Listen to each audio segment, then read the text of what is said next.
सभी को यथोचित अभिवादन।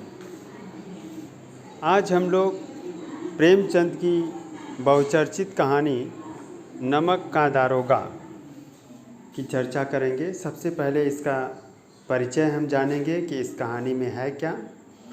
नमक का दारोगा, इसका प्रकाशन सर्वप्रथम 1914 ईस्वी में हुआ था।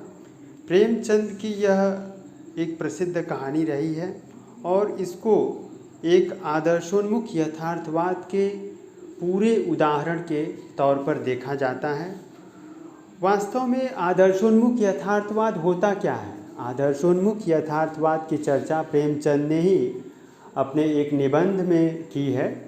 उनका मानना था कि कोई भी व्यक्ति यदि सदैव समाज में हो रही वास्तविक घटनाओं को ही कहानियों और उपन्यासों में चित्रित होता हुआ देखेगा तो संभवतः उसका विश्वास नैतिकता से, न्याय से उठ जाएगा। इसीलिए उनकी कुछ ऐसी कहानियां हैं जिसमें उन्होंने ये दिखाया है कि जीत अंततः सत्य की ही होती है। इस कहानी में भी हम यही देखते हैं, धन के ऊपर धर्म की जीत होती है। धर्म के प्रतीक मुंशी बंशीधर हैं और धन के प्रतीक पंडित अलोपी दीन।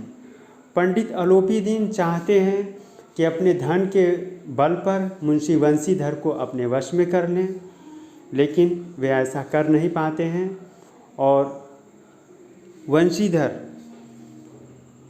उनके धन के इस घमंड को तोड़ देते हैं, अपने धर्म पर, अपने कर्तव्य पर अडिग रहते हैं और परिणाम ये होता है कि मुंशी बंशीधर को अपनी नौकरी से बर्खास्त होना पड़ता है, उनकी नौकरी चली जाती है।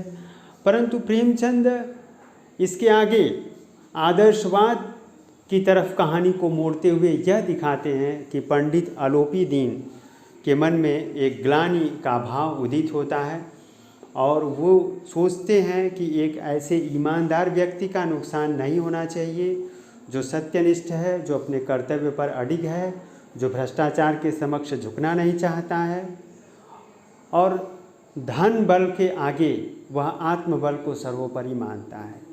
परिणाम स्वरूप वो मुंशी बंशीधर के घर जाते हैं, उनसे आग्रह करते हैं, अनुनय विनय करते हैं और उनको अपनी पूरी संपत्ति के स्थायी मैनेजर के रूप में नियुक्त कर देते हैं।